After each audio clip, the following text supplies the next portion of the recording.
Hey everybody, welcome to episode 64 of the All JuveCast. And I've got a special guest with me here today. And real quick, I just want to fill everybody in before we get going. If you're curious about the conversations and discussions that I speak of and where they're coming from, it's from Twitter. Search All JuveCast. You'll find me on Twitter. And just a reminder, this podcast is open to all Juventini to come on and give your opinions. So that's where you can join the discussions, and then if you'd like, end up being a guest. Also, quick congratulations to Luca Natali, who ended up winning the Claudio Marchisio jersey. That's going to be shipped out to you tomorrow, my friend. Congratulations. And without further ado, I have my man Daniel here from Black and White Fan TV on Twitter is the handle. Hey guys. And Daniel, how are you doing? I'm very well, thank you very much. Back in Australia now, so have to get used to the early wake-up mornings for Juve games. But yeah, I'm doing very well, thank you. Well, that's good, man. It's great to have you on for your first appearance on the All Juve cast. And we got a little bit of a tradition, and it's finding out everyone's story on how they became fans of Juventus. So I'd love to hear yours if you're willing to share here. Definitely. Well, I think mine just originates from my family and my father. They're from Puglia in Brindisi, which have a very, very strong Juve following, as we saw last week when Juve were down in Lecce, for example. But yeah, it originated from there, and then basically just came filtering through, Juve jerseys from when I was a very, very little kid to collecting Serie A jerseys as well, but it was always the black and white, my friend. And that's how it originated. And my family's all black and white, so I'm hopefully going to pass that on as well. That's fantastic. That's fantastic, man. Yeah, it's nice to hear all the growing up and family stories and tying it into Exactly. Juve. That's awesome. Now you were you made me very jealous because you had been following Juve for the past 2 months? Yeah, 2.5 months been following the boys around, which started off in Madrid. It started off in Florence for Fiorentina game, the 0-0 draw there that was boring. Yeah. Then it finished up last week for the Lokomotiv Moscow game. So, it's been a very long journey, different cities, some good performances, some bad performances, but yeah, it's been very fun. That's awesome. That's awesome. Now, out of all the matches you took in, which one was your most enjoyable? I've got two that I really enjoyed, or actually three for different reasons. So the Atletico Madrid game in Madrid was fantastic until halftime. That had a bittersweet. In fact, because obviously we were winning 2-0, and then to let it slip away was quite disappointing. The best one in terms of an experience was at the San Siro against Inter. That was just an amazing atmosphere, and obviously the result with Higuain scoring at the end was beautiful. And then in terms of an experience, in terms of just being able to sit back and enjoy it, was the Bologna game, just due to the fact I was very lucky with Socios to enjoy their experience. So yeah, it's been very good. Yeah, and that's another thing. What is that Socios experience like? Just give us a take. You don't have to get into too much detail, but just Yeah. No, it was fantastic. Look, I was lucky to win that, and the experience starts off basically. You need to be there 2 hours before kickoff. Enjoy, the entrance into the main Gate A area, where a lot of people would have experienced it through the museum tour or the stadium tour. But to see plenty of people there, famous faces, etc. Then you go to the skybox. Enjoy the pre-match meal, which is a 3 or 4 course dinner, wine, champagne, etc. And then the box is just amazing. You're there with 9 other people, 10 in total. It's just amazing views and relaxation at its best if you can relax at a Juve game. Yeah. But for that game, it was very nice. It was very good to be there, and I'm very thankful for that opportunity. That's awesome, man. That's really, really awesome. Socio's got some big things coming. Obviously, the app's I think days away from launch, which is awesome. So Yeah, definitely. Juve been the first one, I think. Yeah, if there are any Juve fans that have been living on a rock for the past few months and don't know about Socios, you gotta get on there and start following those guys. Pretty awesome experiences they're dishing out. So yeah. All right, so definitely we got Juve Genoa. We're going to recap before getting into some topics. And we're going to start off real quick with the starting lineup. It was Buffon in goal. We had Quadrado, Bonucci, Rugani, and Sandro at the back. And then Matuidi, Bentancur in Pjanic's role with Khedira on his right. And then Bernardeschi as trequartista with Dybala and Ronaldo up front. Your initial thoughts on this lineup when you saw it come out, Daniel? It was not surprising just due to the fact that we knew Sarri was going to do a bit of turnover. We knew that the centre-backs weren't going to be De Ligt, Bonucci. It was just a matter of who was going to miss out of the two. We knew Rugani or Demiral. I think Rugani was going to be the choice just due to the fact that Demiral has had some problems recently with obviously what he did with the national team, and Juve aren't really the type of team to allow those things to happen unpunished. So I was quite comfortable ahead of the game, thinking Rugani could look after Pandev quite well. I was proved wrong. I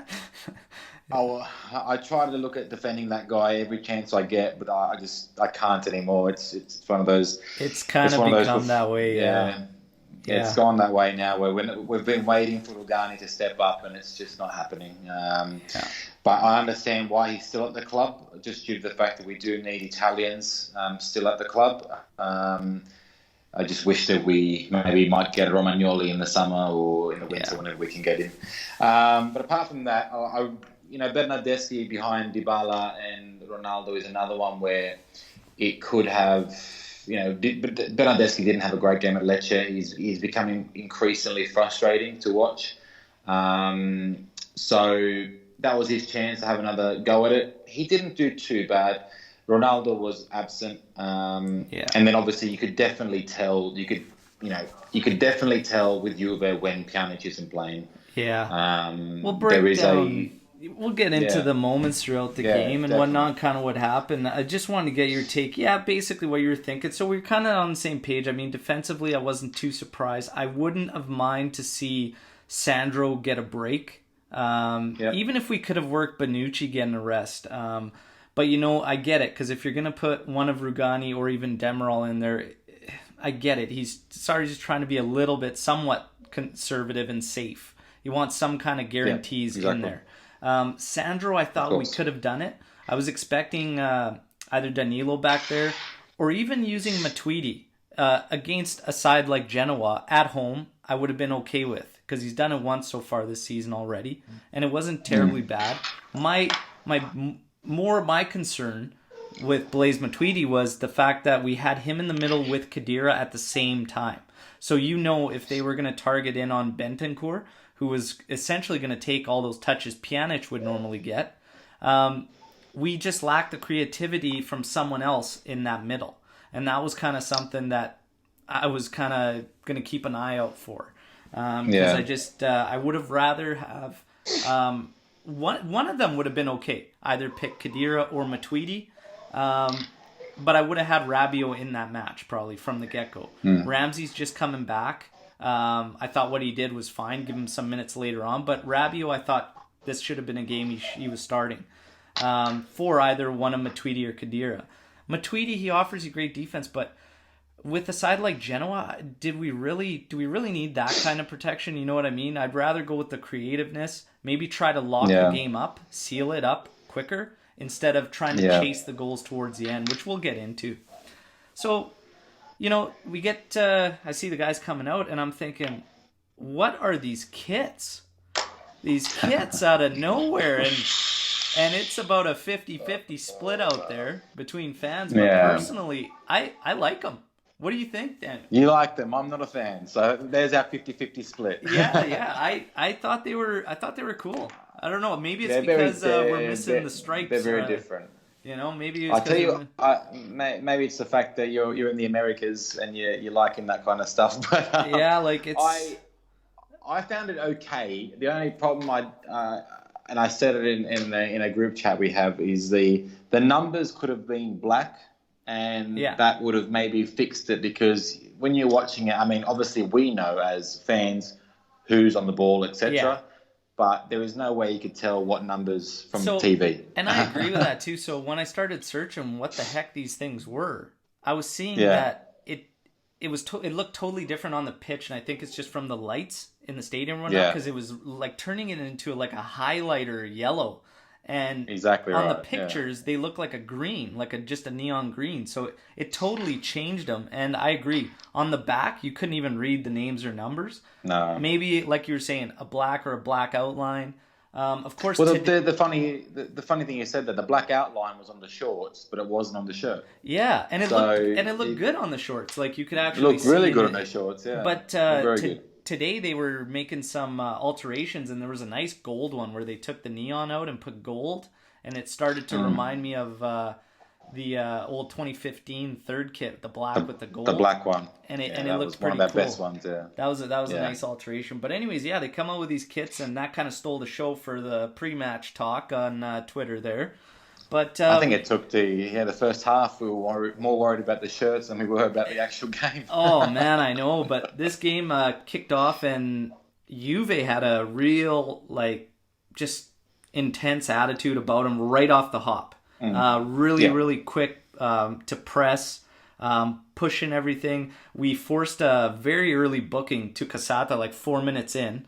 we did. Yep. And then 5 minutes in, Bonucci puts a great ball over the top. Dybala just couldn't quite get to it. 7 minutes in, and some more great ball movement. A very nice dummy from Dybala, and then Berna just couldn't get the ball back through to him. It was cut out, but just saw some nice movement, and even sent in Khedira about 9 minutes, but he was just too sluggish. And this is 9 minutes in. He's killing me, and that's a lot of performances consecutively now, man. But 10 minutes in, I'm thinking Yeah. this is good. Really, really intense start.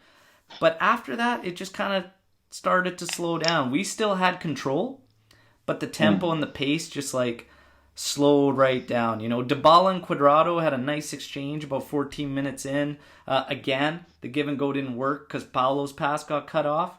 Yeah. Dybala ended up doing very well to get a volley off in the 16th minute. He just needed maybe a little swerve, a little off center. It seemed to be a little too close to the keeper, but another good opportunity. And then, yeah, we started just kind of getting a little funny. We started to lay off the press. We started to take silly fouls while pressing. I know Bernardeschi did a couple times. I think Cuadrado a couple times, where it's just we're in their final third. We don't need to be doing that, 26th minute, another driving run from Cuadrado. Slots it in front of Dybala, and Genoa's defense did well to sniff it out immediately, but these guys kept pushing it really throughout the match. So we're about at half-hour mark here. How are you feeling in this game throughout the first half hour? It was frustrating was probably the word that came to mind, just due to the fact, like you mentioned, there were the first 10 minutes we had a very, very good tempo about us. And I understand what you mean about Khedira. I like thinking back to what other players could have played that role. Emre Can is one that we haven't mentioned. And I think even Emre Can playing to the back would have been an option as well. But you can definitely see how Sarri is playing. We are playing a few more passes that are 50-50 when we get to the final third. And when you get to the final third, and like with the Leggy, we used to always do the pass and movement, just keep going around and around. Now, I feel as though with the first 30 minutes, you have to give credit to Genoa. I think, when you have a new manager, as in Thiago Motta, and they had a very good result in their first game, usually when a new manager comes in, you try and throw away everything that you've tried to work on with the old manager and just go back to the simple basics. When you travel to Turin and play against Juve, it's natural that you're going to slot into a 5-4-1 or whatever it is. You're going to bank everybody behind the ball, which is always going to be difficult for Juve anyway. And that's why you have the creativeness of maybe a Bernardeschi or Dybala or even Ronaldo to try and break that. But unfortunately, Genoa were just very smart in terms of cutting those passes that you mentioned, because the dummies are there. It looks good. The runs are there. It's just, that final pass, even against Lecce, it was just really hard to get the ball through. But yeah, look, you could tell something was going to come. It was just a matter of how. Yeah, absolutely. I agree. It's, and this is one of my, that was one of my thoughts with seeing Matuidi in that starting lineup, because, I was expecting Genoa's going to be more of a shell. Put a little more creativeness in there. Just get a Rabiot in there that could cause a little more trouble if they do kind of hone in on Bentancur. But we continue on. Ronaldo had a couple drives from about 21 yards or so, but easily handled by the keeper. He also just, I don't know, there's more frustration in him that you could see in his game, and he was missing some easy passes on the counters too. But so did Dybala and Bernardeschi. Like, the guys were doing that, and I don't know. It's just maybe you're just expecting a little too much sharpness. But we're going into November. I expect it to be a little more crisp, and obviously conditions were not the best either. Yeah, of course. I don't know. He just seemed off. 34th minute, Dybala picking up the ball once Khedira hits ground there and working an incredible run, fending off defenders. And it looked like he touched the ball and he just didn't get it to roll up enough ahead of him when he wanted to release. And then he had to take another touch, and then he got a little too in close. And when he tried to shoot that, he was trying to pull the ball from behind him, and it was still forced a good save, but you could tell it just wasn't quite rolling the way he wanted to. So on the strike, it was unfortunate. He did incredibly well to get in there, and he's been this was another impressive performance by him. He's just been on point very much so each appearance. Agreed. 36th minute, Bonucci gets to a corner and buries it nicely, and he's had a few header opportunities, even going back the last match, last couple, and it's nice to see him get to one there. And you know what? I actually came out this week and said that I'm kind of over the whole Bonucci thing and what went down, and I'm just kind of giving him credit because it can't be easy with Chiellini gone and dealing with the new recruits and stepping in doing the job he's done with absolutely no rest. So he's done a fantastic job, and I'm giving him props to him. Your thoughts on Bonucci so far through this? Been very. I said it in the last podcast that I was invited on to. He's been one of the standouts, and look, I'm one that I voiced how angry I was with him coming back as well. Me as well. As everybody may as well. Yeah, so we do have to obviously now get over it, I think, is probably the right thing to do. He is our captain now at the end of the day. He hasn't had much rest even when he played for the national team. But he really hasn't put a step wrong. I mean, he did make a big mistake against Locomotive, but apart from that, he's been quite good, to be honest, and he's been marshalling around De Ligt quite well. And obviously having Rugani with him on the midweek, it would have been difficult because I'm not sure how much work they would have done together, even on the training pitch. So, and even though they speak the same language, etc., it is Rugani at the end of the day, and he looked like he was backtracking a lot when he wasn't supposed to. So there was an instance, I think, in the opening minutes, I think, if we're looking at Genoa put a ball through behind Rugani, and Rugani just looked slow as anything. But Bonucci was there to cover up. So, Leo's doing amazingly well. He still thinks he's Pirlo on the ball every now and then, trying to do those long-range passes, but very happy we finally scored a goal from a corner. It's been a long, long time. Yeah, absolutely. And touching on Rugani, we're at about the Yeah. 38th minute, and he loses the ball entirely on his own. He's just this is like routine stuff, and he's just completely lost it. He's forced into taking a yellow card, and Yeah. it's that's just laughable. Like it hurts me to watch this because I'm just like, Rugani, man, what He is plays going with it. on? It's as if he plays with. Obviously, that he knew that that was his one chance to play and show Sarri what he's got.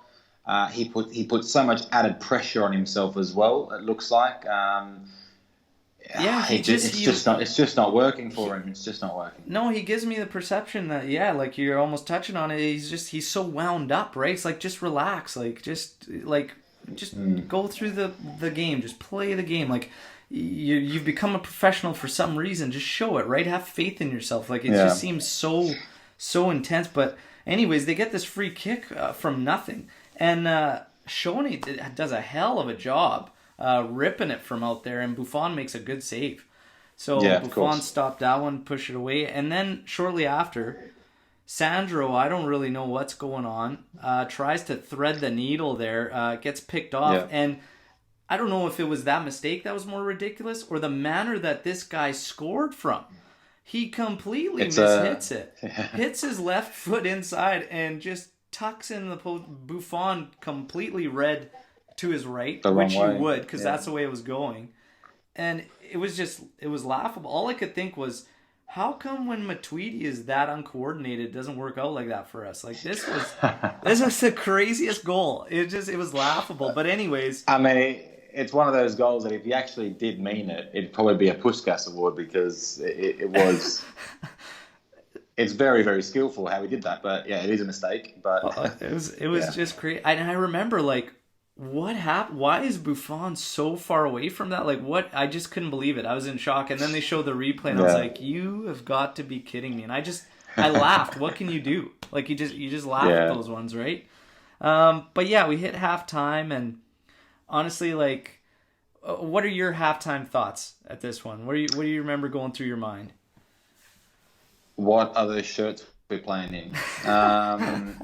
That was still on the topic.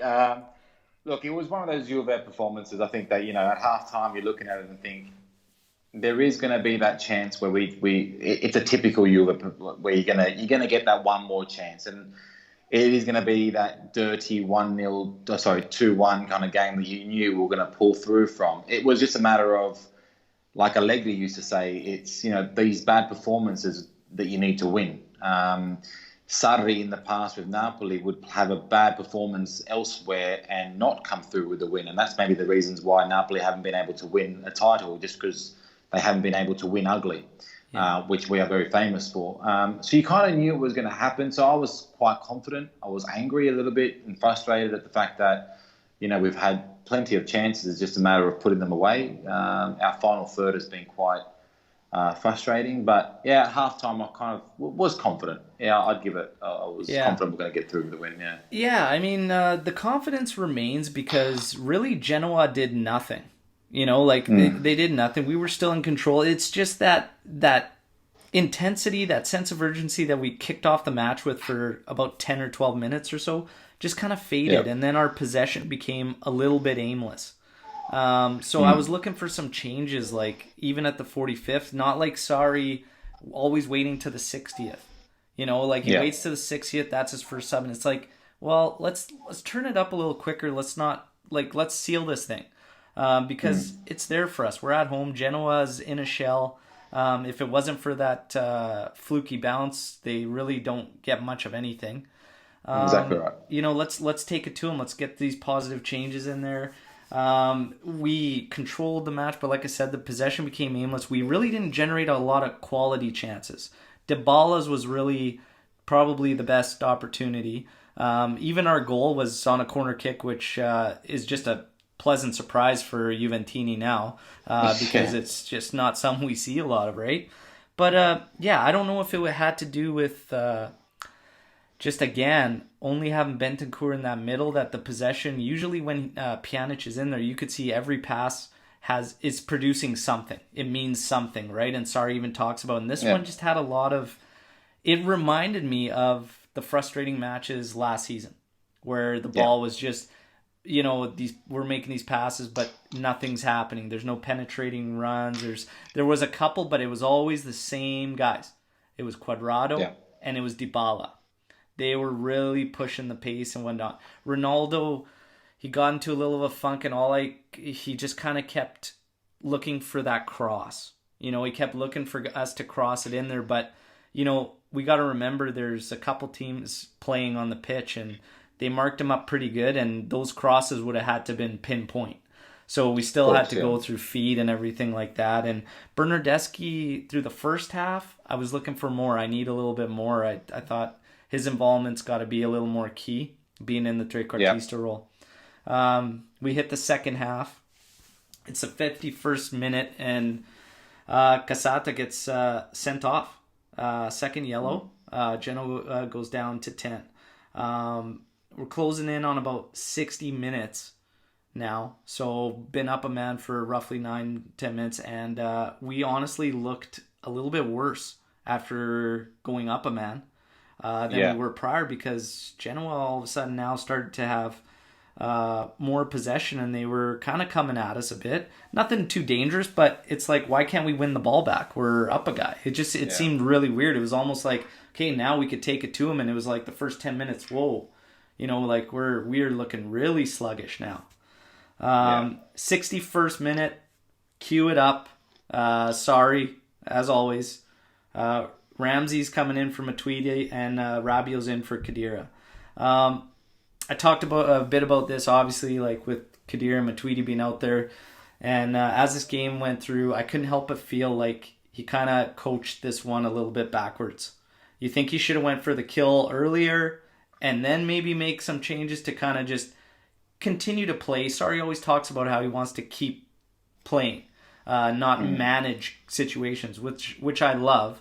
But I think in this one, now that we look back at what we thought at the starting lineup, do you think he kind of coached it backwards and shouldn't have been chasing the goals late, and should have had some guys in there at the start?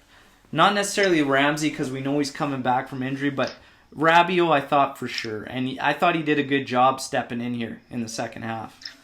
Yeah, I would have entertained the idea of Rabiot, and like I said, I think the one player I definitely would have played was Emre Can.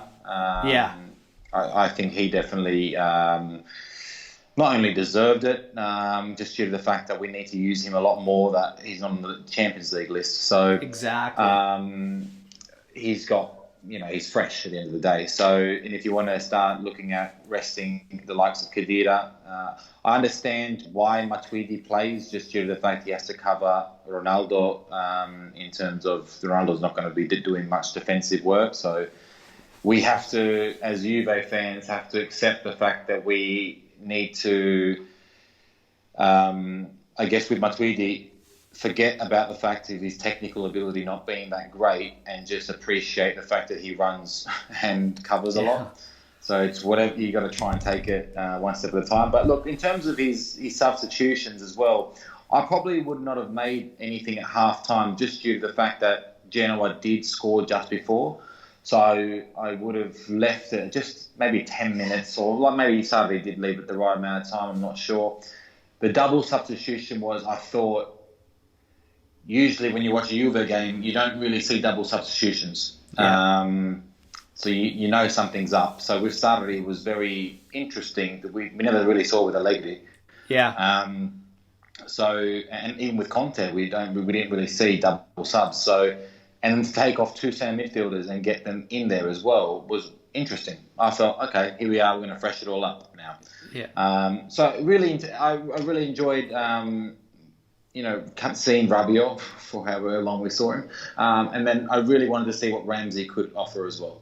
Yeah, absolutely. And so we hit 64th minute, and we get really straight through the rest of the half. And the guys that were sticking out to me were Rabiot, Cuadrado, again Dybala, and Bernardeschi had a good second half.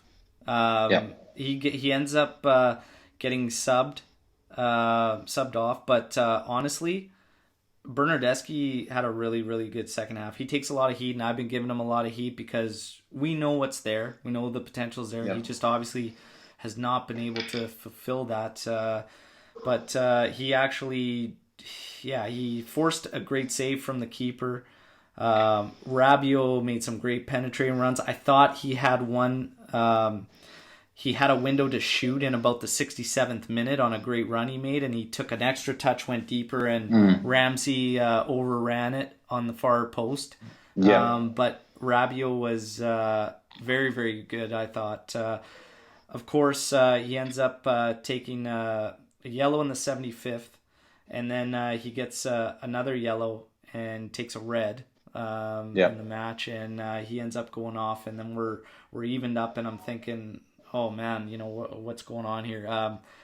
Bernardeschi, you talked about, he was great until he gets subbed, which was about 79th minute, and Douglas Costa comes on. Great to see him back, and literally the guy's first touch is an absolute rifle from about 25 yards, and he barely missed. Just barely missed. About 25 yards out.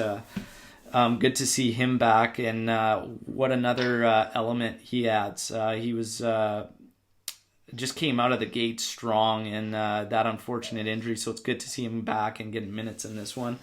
But again, 85th minute, Rugani, this was just crazy to me. He lets this ball bounce, and Pinamonti almost beats him. He essentially does. He just, by the time he got to it, he didn't get enough on it, and he kind of shanked it wide. But I'm thinking, Rugani, this is like as basic as it gets. Center back, like that ball's coming. You do not let it bounce. You get ahead on it. You challenge for it. I could not believe that, and I just said, that's it for him. For me, like it's just a basic play like that could have cost us potentially this match. Just something so simple like that really comes down to early years of development, that you get taught, do not let that thing bounce. And it's crazy to me to see something like that from a guy like Juve. It's crazy. He gives me hope, though. Not in him, but in my ability to maybe crack Juve's roster. I think, look, there's no secret that he's only in the squad at the moment because he's got the Italian flag next to him. So, look, I don't know. Yeah, like you said, it's defending 101. You never let the ball bounce, especially when you, as a defender, can see full flight of it. Yeah. It almost cost us a game, but he's almost cost us other games as well. So it's obviously that he hasn't really learned much from his experience. And like I said, I'm done defending him now. I'm done waiting for the Rugani to show himself. Hopefully we get. It's lost cause there, and guys like Bernardeschi, he's on a make or break year for me too. I mean, it's time to kick it up another level and see what's there, right? But we'll see what ends up happening. Those will be, who knows with Rugani too. I don't really know what's going to end up happening there, but there's still the talks about in January and what could happen and one of the guys going, but Chiellini's out, so we're down to 4 center backs. I don't know if they're going to really do anything, so it's all rumors, speculation till January, and it'll get worse as we get closer, I'm sure. Of course, yeah. But so we carry on here, 92nd minute, and goal from Ronaldo after great work from Cuadrado. And it was funny because my initial instinct was to just lose it, because finally, but then I was like, you know what?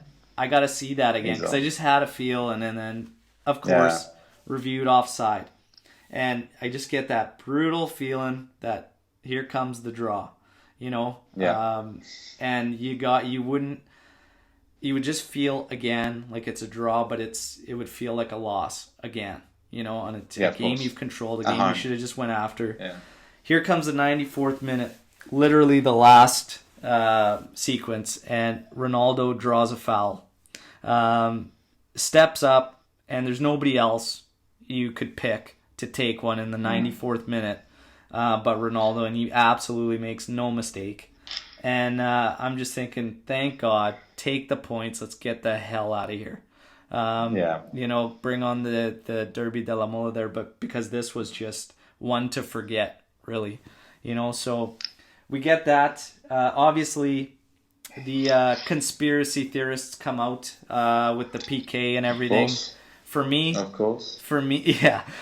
a no-brainer. He stuck his leg out, the arm's out there too, and you know what? You're asking for trouble there. And whether it's minimal contact or severe contact, there's contact there, and you're asking for trouble when you stick your leg out like that. It's a PK. Very simple. If that's a foul in the middle of the park, that's a free kick. So it deserves to be a penalty. And look, we've seen a lot worse. I mean, on Twitter right now, the Mertens dive against Fiorentina is going around. So it's crazy. We've seen a lot worse. So it's just because it's Juve, and it's just because it's the 95th minute. That's the only reason why people. But end of the day, the penalty, and we'll happily take the points. I was very happy with after Ronaldo scored the disallowed goal. He kind of sulked for a bit. Yeah. Like on TV, you could see him being really upset. And I can't remember what player approached him. I think it's Sanabria approached him and gave him a little pat. And then when he got the pat, he kind of went into this mode. Look, for me, when I was watching it, it wasn't over. With Juve, it's never over, especially with Fino alla fine, and you've got 2 more minutes left.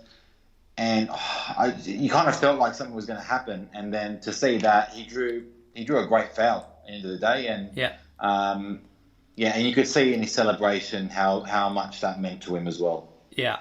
It's just, I think now, and I've been saying for a bit because, just being honest, he's had a few pretty soft performances this season, but he's a guy, his with his reputation, his abilities, you just don't get concerned about, But as you touched on, the sulking and the attitude lately, and just missing a lot of key opportunities. Even in this one, he had one header. Dybala put the cross through. It was a beautiful cross. Should have scored it.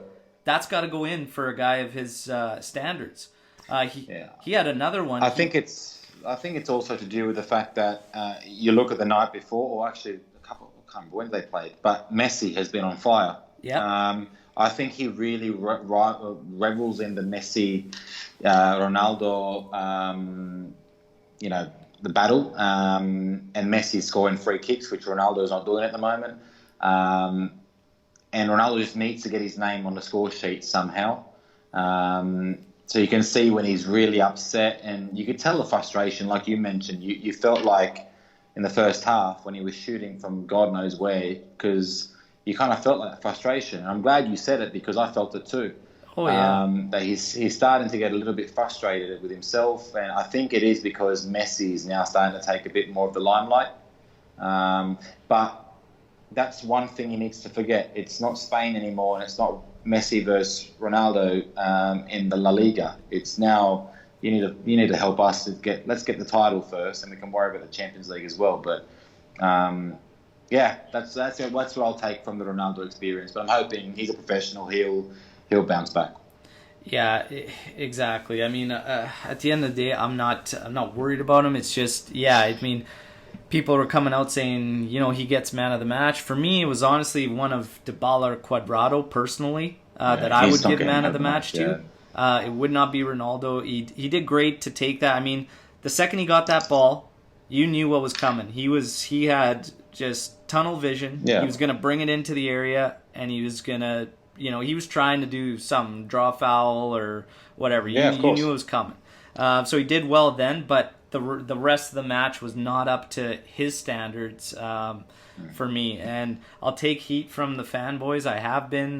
This morning it started right away the second I woke up because of my man of the match discussion. But it is what it is. It's how I feel. I would have given it to either Ronaldo or Dybala or Cuadrado. I thought they were fantastic. There's no question. The man of the match last night was Dybala, 100%. I agree with that. If anyone says anything else, then I don't know what kind of game they're watching. Yeah. If Dybala scores that slalom run and puts it into the bottom corner, then obviously it's his game. But there are elements of his game that just because he wasn't on the score sheet, there were elements of this game that were just outstanding. And we were complaining about Dybala at the start of the year. Obviously, he wasn't playing. Now he's playing a lot more regularly, and he's very mature as a player now. And the work he does off the ball is obviously missed by a lot of fans that just want to see him score goals. So I thought last night his work rate was absolutely fantastic. Yeah, I agree. And we just can't be so... I don't understand why people are so scared to just say, Ronaldo had a bad game. I mean, it's just... It was. He had a bad game. It's just... I get it that, part of him coming to Juve now is we've got this massive following of Ronaldo fans that could care less about Juve, and it's frustrating for the Juventini, to have to deal with. But, we got to be honest, and you said it, I said it, you could read it all over his face and his body language that he knew it. He himself knew it, that it was a poor performance. That's why he was so ecstatic. He's had a couple of games now. Exactly. So... again, having said that, there's no concerns over him. He's gonna get it together, and you know what? If the nice thing is we're pulling the results, we're pulling the results. We need Ronaldo to win us a Champions League final. That's if he turns up in May and he plays his game, that's all worth it. But towards the end of the year, I only care about Ronaldo's performances from March onwards. To be honest, exactly.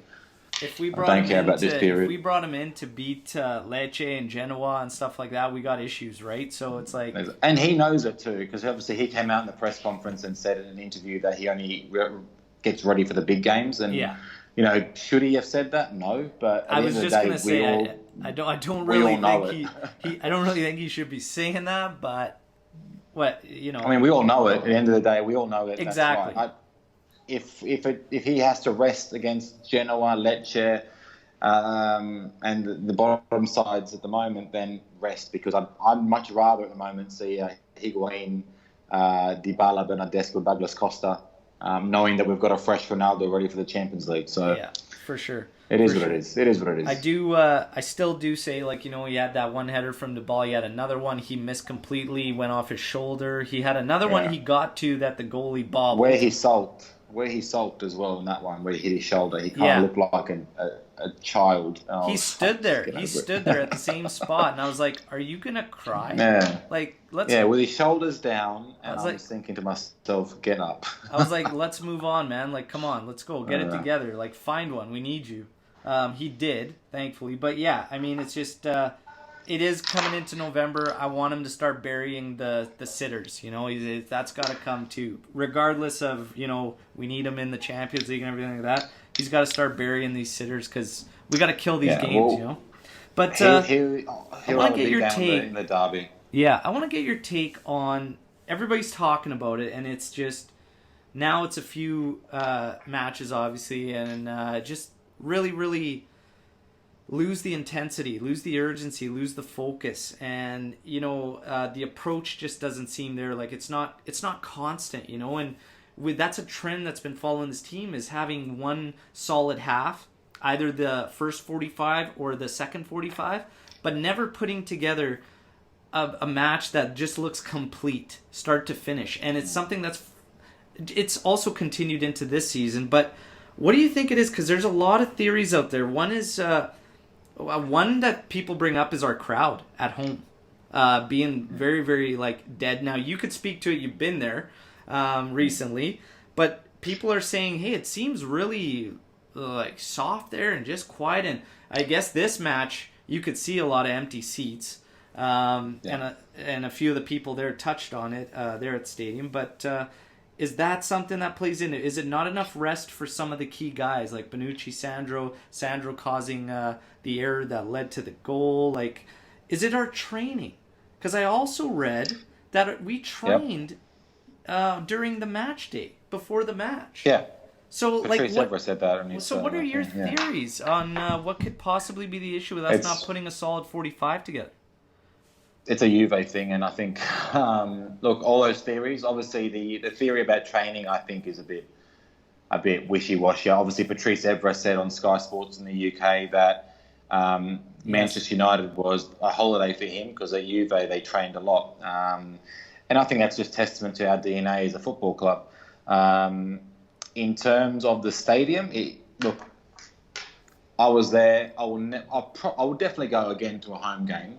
If I'm looking for an experience at the home game with the crowd, don't expect it because obviously with what's happening with the Kurva Sud and the different supporting groups, there is a lot of problems at the moment that aren't going to get resolved anytime soon. So if you're going to the stadium and looking for constant singing, they only do a couple of songs. Like in the 39th minute, they did the Liverpool song to pay respect for the 39 that passed away at Heysel.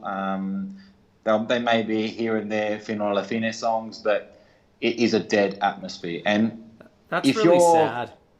It is. It's very sad because I was there against Atletico Madrid last year when we overturned a 2-0 deficit to go through to the quarterfinals of the Champions League.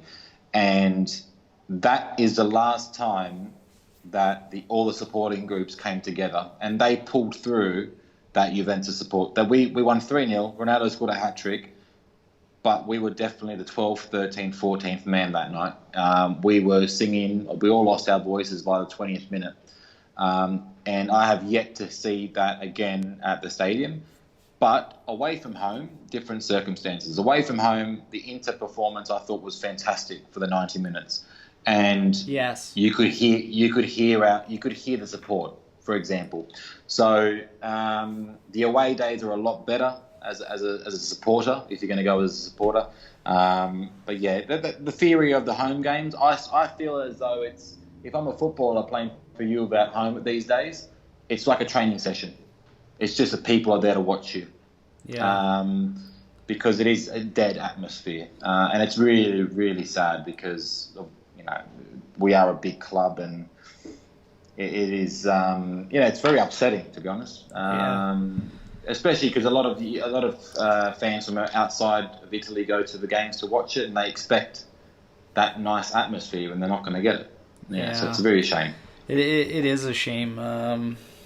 I know it. We know it that it's not going to be something resolved quick, like you said, and that's the part that hurts the most because,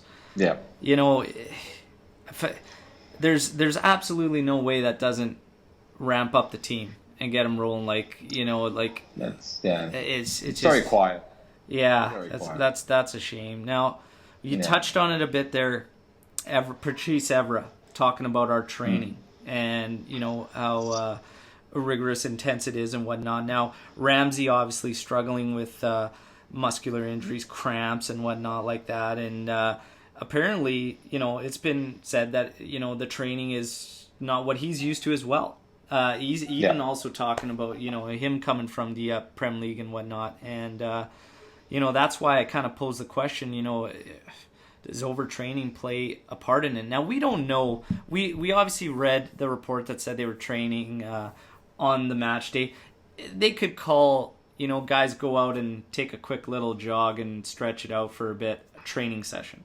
So it doesn't necessarily mean that we're training intensely, but these are things that kind of make you wonder, right? When you hear about just how intense it is and our guys seeming to just kind of not be able to have that intensity in this one, it was only 9 or 10 minutes. We talked about that you really saw them all just pushing and working as a cohesive unit with the same energy levels, and it just faded, and it faded fast. So it makes you wonder, a little bit to some extent, and obviously just the history that Juve has had with injuries, especially of the muscular type, right? So it just kind of raises a question. Ramsey obviously is a guy that his appearances, I think he's been great. We really need to protect him, and see what that's the right word. I think the right word there is protect.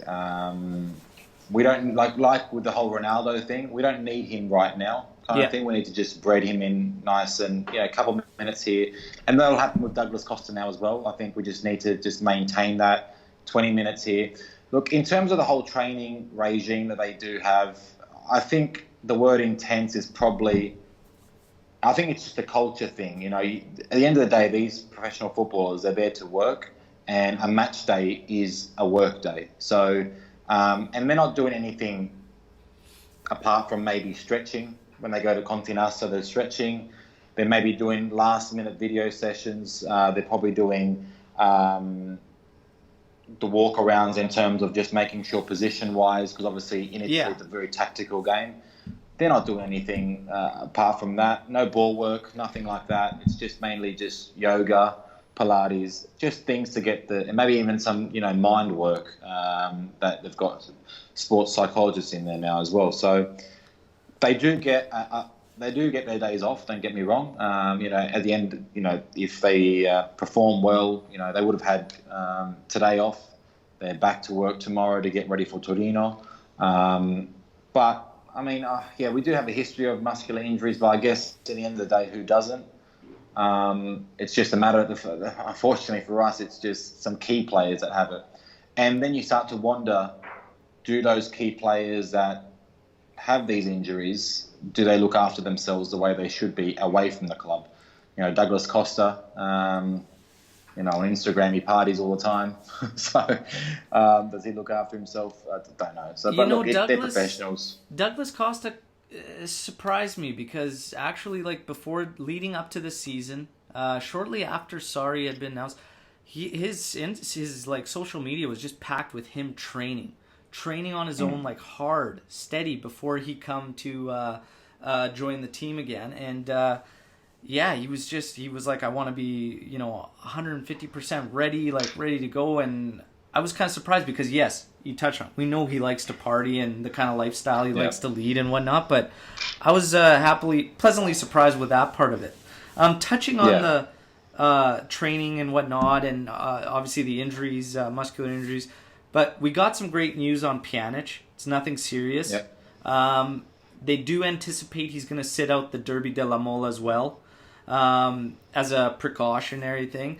But could this be the eye-opener? Sarri needs to kind of work the rotation a little bit better, or is he working the rotation just fine? In my opinion, he's got a couple guys that could probably fill in that role, and we could be giving Pjanic a little more rest. But I want to hear your thoughts on that. What do you think about Sarri's rotation, and is this an eye-opener for him?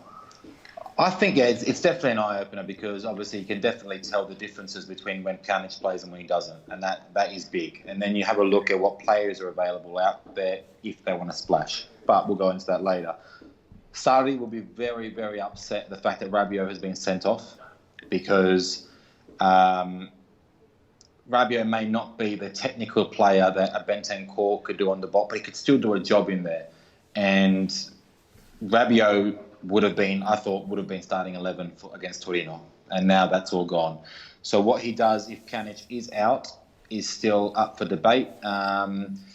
He's going to play a Matuidi, Khedira, and I think it's going to be a Bentancur. It has to be at the end of the day because Bentancur's performances haven't been too bad, but obviously we can't judge a player just on 19. He's only breeding into the lineup now. He's only played, I think. He played against Bologna. He played against Lokomotiv, and now he's had a couple of games now. So we should be actually getting the best out of him. So, but yeah, you're right. It is an eye opener.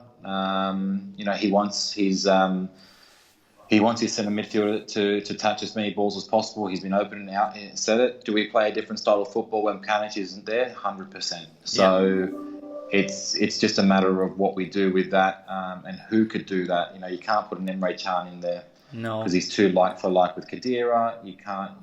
For me, Rabiot was the only player I may have considered, but Bentancur at his spot. And that's what I was saying. For me, the two guys that I said in my opinion could fill that Pjanic role to give him rest are Rabiot and Bentancur. Those were the two guys in my mind, right? So yes, we've lost Rabiot because of the 2 yellows and the red against Genoa here. But I wanted to, obviously we get into the talk about Bentancur and some rumors circulating that Barca and Man City are interested in him. We know what Sarri thinks of him and how highly he speaks of Bentancur. How do you feel about Bentancur? I thought his last performance against Genoa, I thought he was good. Obviously the match where we played him in Trequartista, that's not for him. We found that out right away, and I had my doubts too. I thought it was a little bit wild there for Sarri to do that, but when he moved back, he offers us so much more than Sami Khedira. For me, Sami Khedira has gone to the bottom of our chart. He's got to be at the bottom of the pecking order. It's just, even in this one against Genoa, from the beginning, I pointed out that one run we sent him through, I think it was the 9th minute, and he looked sluggish on that. We're talking about 9 minutes into a match. For me, Bentancur, I think this is the season where we should really get a good, solid look at steady minutes with him. I think him and Emre Can rotating on the right, with Rabiot and Matuidi rotating on the left, with Rabiot and Bentancur occasionally giving Pjanic some rest, working Ramsey or Bernardeschi in the trequartista role. And I think that's the way we got to move. I think one of the things too is we just got to be consistent with where we're playing our guys, to allow them to get that chemistry not only together, but find their rhythm and their own confidence level in themselves with the position they're playing. I felt under Allegri there was way too much switching up and positional changes that we need to just hone in on that and see what we have with these guys. What are your thoughts on that? Yeah, look, with Bentancur, I'd be keeping him 100%. I think just due to his age as well. He's played many Champions League games. He's played for his national team. He's played plenty of Serie A games, so his experience is there. And I wouldn't be giving up that kind of experience if I had him in my squad. But who am I to talk? So there is a reason why Allegri and Sarri like Khedira. They're obviously award-winning managers, so there must be... he's frustrating to me as a fan. He's probably frustrating to 90% of Juve fans. But there has to be a reason. I'm still trying to work that out, because with Matuidi you can figure out that he plays just to cover Ronaldo, and like I said, you take his work rate over his technical ability. Yeah. With Khedira, his technical ability has gone downhill. His work rate has gone downhill, and obviously it comes with his age. And that's why I thought we got Emre Can to cover that. So it's I'd love to hear it from the manager himself, but apart from that, like you mentioned, we do have cover in every other position in that midfield. Who is out there that you can buy at the moment? I'm not sure I'd even consider anybody at the moment. I'm sure you're going to ask me about it, but I'm quite happy, and I would not let Bentancur go. No chance. I wouldn't let Bentancur go either. No. Yeah, I think again, he just needs some consistent minutes in there. I think what I've seen from him so far this season, I've liked personally, other than in that trequartista role. Exactly right. That's not a role for him. He needs to be in the midfield, and whether it operates as a 3 in the midfield or a 4, I think he's better in a 3. As long as he's got the license to do what he needs to do, and I think he'll be fine. Yeah, and it sounds like we should be seeing him again in that Pjanic role for the Derby della Mola. You touched on it. Probably going to get Matuidi and Khedira as well. Just Rabiot being out. Ramsey's still trying to get back into match fitness. We'll probably see him as a cameo. But that's kind of what I expect. And it should be fine. I just hopefully, like I say, we just kind of, I don't know, just get that conversion rate sorted out. That's really what it comes down to. We just got to start burying. It feels though overall like I am happy with the play. It's much, much different than what we were doing last year. It feels more effective. You kind of nailed it on the head when you were saying it's a matter of us feeling when is that goal coming.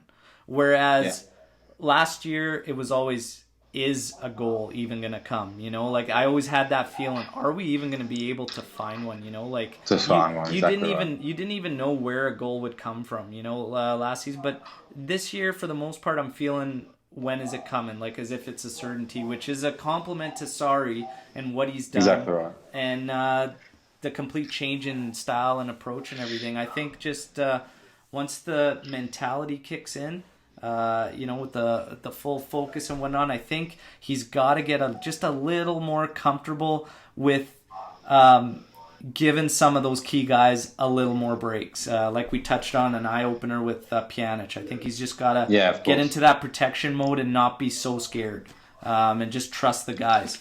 But yeah, it'll be interesting to see what develops. We'll be following Sarri and his rotation all season, I'm sure, because that just follows him everywhere he goes. So, real quick, we're gonna touch on just some hypothetical rumors and stuff that's flying around. Just Juve interested in Son from Tottenham coming out, and apparently Juve had sent to scout for Son, Salah, and Eriksen, and it's just funny. We start talking about all this, and then everybody brings in Son being a marketable guy in the Asian market, which is exactly what Juve would look to. It's just that brand thing. And I just want to get your take on, for me, I just start to wonder, are we getting to a point where potentially we could start seeing the team look at these pickups as more of a brand effect rather than the actual team and the squad and our needs? Like, it's kind of weird because here you've got a guy like Erling Haaland there who's scoring goals like crazy for Salzburg, and here's a guy that's not going to be very marketable. But apparently Juve's prepping a bit and is in the mix with a couple of the other giants there. But all I'd say on that one, I think, look, Son obviously will definitely be a commercial aspect. Also, he's a good player as well. So where you'd fit him in when you've got the likes that we have up front is obviously up for discussion. But out of Son, Eriksen, and Salah, I'd take Son. Salah, I don't see that happening at all. Eriksen, I don't think we need him, especially with the midfield that we have. We should be okay with that. Then you've got Son. So, look, are we becoming a club like that? 100%. And the reason why I think is because you have that group of fans that are upset about why aren't we competing with the likes of Real Madrid, Barcelona, blah, blah, blah. This is the only way we can. We need to generate good revenue, good money. That's why the logo changed. That's why the jerseys have changed. That's why we can now afford Ronaldo. We can now afford De Ligt. So this is all due to the changes that Agnelli has made. If we stayed back where we were, in that traditional club, and I understand that because that's the Juve we fell in love with. Yes. But at the same token, I want to be competing for every trophy under the sun. And if that means that we become a rich club in a business sense, then I'm all for that. I went to, obviously in my travels, I went for a weekend in Barcelona and I saw kids playing on a school ground, and 3 of them had Juve jerseys on. Nice. Was it Ronaldo on the back? No, there was no. There was Dybala, there was Pjanic, and there was Bentancur.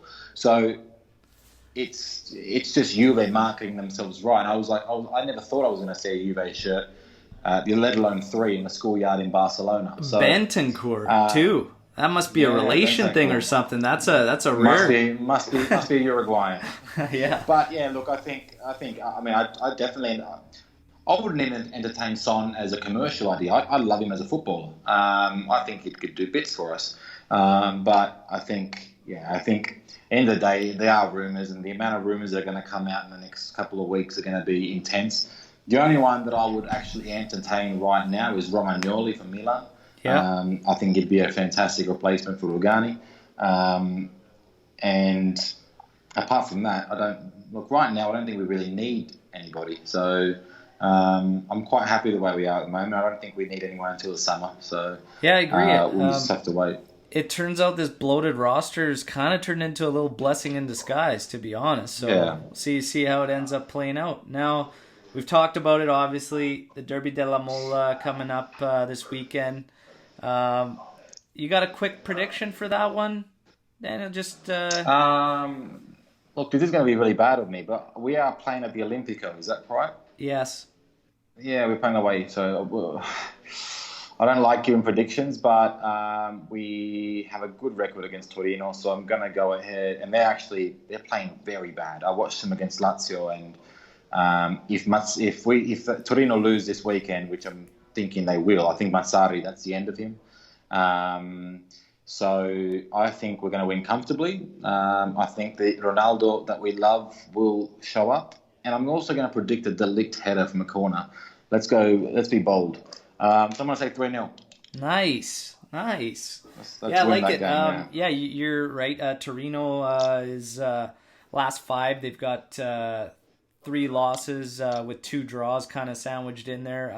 Not looking too bright. I'm going to go 2-0 victory for Juve. I would love to see De Ligt bag his first for us, so hopefully your prediction on that's right. Yeah. And if we see, I think maybe Higuain's going to play and probably bag the other, I'll say. I'd love to see a Ronaldo free kick go in as well. Let's put that out there as well. Let's put that to the universe to figure out. Yeah, and then just have the uproar after. I love it. Good. Now, that's really it. We've touched on everything we wanted to touch on. I just want to finish up with some fun.